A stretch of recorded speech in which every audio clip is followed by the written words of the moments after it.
Felipe, estou tentando entender o que são esses tais algoritmos que todo mundo fala. O que exatamente é um algoritmo? É uma ótima pergunta, Code. Um algoritmo é basicamente uma sequência de instruções bem definidas para resolver um problema específico. Pense nele como uma receita de bolo, onde você segue passos específicos para chegar ao resultado final. Uma receita de bolo? Isso parece bem simples. Exatamente. Da mesma forma que uma receita te diz exatamente o que fazer em cada etapa, um algoritmo fornece instruções precisas ao computador. Por exemplo, um algoritmo para encontrar o maior número em uma lista poderia ser: primeiro, assume que o primeiro número é o maior. Depois, compare-o com cada número restante. Se encontrar um maior, atualize sua resposta. Entendi, mas então os algoritmos são usados apenas para cálculos matemáticos? De jeito nenhum. Os algoritmos estão em toda parte no mundo digital. Quando você usa o GPS para encontrar o caminho mais curto, quando o Facebook sugere amigos, quando a Netflix recomenda filmes ou quando você pesquisa algo no Google, tudo isso são algoritmos trabalhando nos bastidores. Nossa, não tinha ideia de que os algoritmos eram tão presentes no nosso dia a dia. Mas como eles realmente funcionam na prática? Os algoritmos funcionam através de estruturas lógicas como condicionais. Se isso, então aquilo. Loops, repita isso tantas vezes. E funções, pequenos blocos de código reutilizáveis. O computador executa essas instruções literalmente como programamos. Por exemplo, imagine um algoritmo de um caixa eletrônico. Se o PIN estiver correto, verifique o saldo. Se houver saldo suficiente, libere o dinheiro solicitado. Se não, mostre uma mensagem de erro. Agora estou começando a entender melhor. Você mencionou loops. O que seria uma iteração nesse contexto? Ótima pergunta, Code. Uma iteração é quando executamos um conjunto de instruções repetidamente, geralmente usando loops. Pense em você lavando uma pilha de pratos. Você repete o mesmo processo, ensaboar, esfregar e enxaguar para cada prato na pilha. Na programação, podemos usar loops como for ou while para iterar. Por exemplo, para calcular a soma de todos os números em uma lista, iteramos por cada elemento da lista, adicionando-o a um total acumulado. Entendi. E o que seria recursão? Ouvi dizer que tem algo a ver com algoritmos também. A recursão é um conceito fascinante.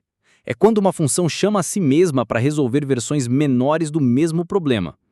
Imagine olhar para um espelho enquanto segura outro espelho. Você vê uma imagem dentro de outra, que está dentro de outra e assim por diante. Um exemplo clássico é o cálculo do fatorial. Fatorial de 5, escrito como 5, é 5 vezes 4 vezes 3 vezes 2 vezes 1, igual a 120. Recursivamente, podemos dizer que 5 fatorial é igual a 5 vezes 4 fatorial, e 4 fatorial é igual a 4 vezes 3 fatorial e assim por diante, até chegarmos ao caso base de 1 fatorial igual a 1. Nossa, isso é meio alucinante. Mas será que a recursão não torna as coisas mais complicadas que o necessário? Em alguns casos, sim. Em outros, não. Certos problemas têm soluções recursivas muito mais elegantes e intuitivas, como percorrer árvores ou resolver o problema das torres de Hanoi. Mas a recursão tem seus custos, especialmente em termos de memória. Falando em custos, como sabemos se um algoritmo é eficiente ou não? Essa é a parte onde entra a análise de complexidade. Nós medimos a eficiência dos algoritmos em duas dimensões principais: tempo, quão rápido ele é, e espaço, quanta memória ele usa.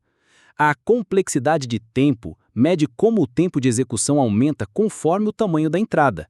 Por exemplo, se dobrarmos o tamanho da entrada, o tempo de execução também dobra, ou quadruplica, ou permanece quase o mesmo. Entendi. E como medimos essa complexidade na prática? É aí que entra a notação Big O. Ela nos dá uma forma matemática de descrever como o desempenho do algoritmo cresce no pior caso. Não se preocupa com constantes ou termos menores, apenas com o termo dominante. Por exemplo, O de 1 significa complexidade constante. O tempo não muda com o tamanho da entrada, como acessar um elemento de um array pelo índice. O de N é complexidade linear.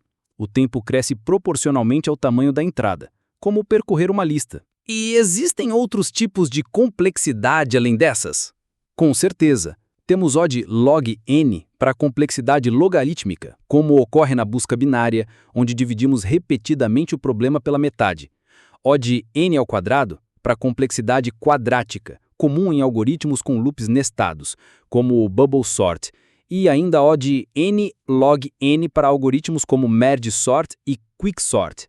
Temos também complexidades mais assustadoras, como odd 2n para complexidade exponencial e odd n fatorial para complexidade fatorial, que geralmente são impraticáveis exceto para entradas muito pequenas. Nossa, parece que existe uma grande diferença entre esses tipos de complexidade. Você mencionou a complexidade de espaço também. Como ela funciona? A complexidade de espaço analisa quanto de memória adicional o algoritmo precisa conforme o tamanho da entrada. Assim como na complexidade de tempo, usamos a notação big O para expressá-la. Por exemplo, um algoritmo que cria uma nova lista do mesmo tamanho da entrada tem complexidade de espaço ou de n. Um algoritmo recursivo de fatorial pode ter complexidade de espaço ou de n devido às chamadas de pilha, mesmo que não use estruturas de dados adicionais explicitamente. E existe algum equilíbrio entre tempo e espaço? Parece que os dois são importantes. Excelente observação. Na ciência da computação, frequentemente lidamos com o trade-off entre tempo e espaço. Alguns algoritmos sacrificam memória para ganhar velocidade, como a programação dinâmica, que armazena resultados intermediários para evitar recalculá-los. Outros algoritmos economizam memória à custa de mais tempo de processamento. A escolha depende muito do contexto.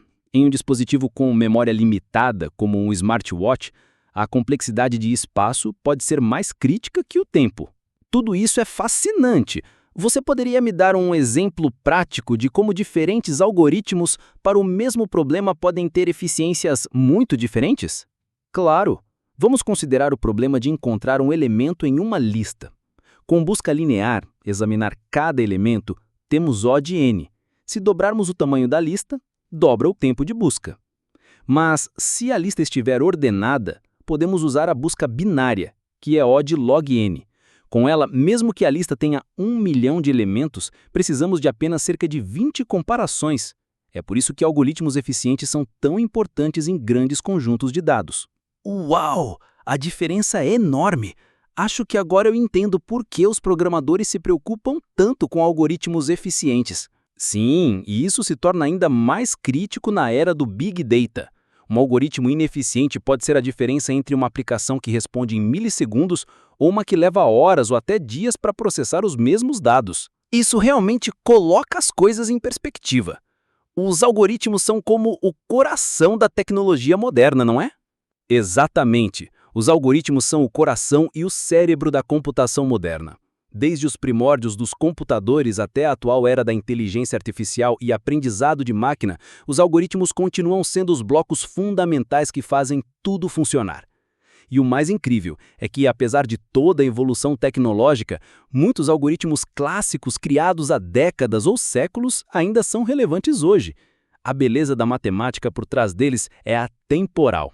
Obrigado por essa explicação incrível, Felipe.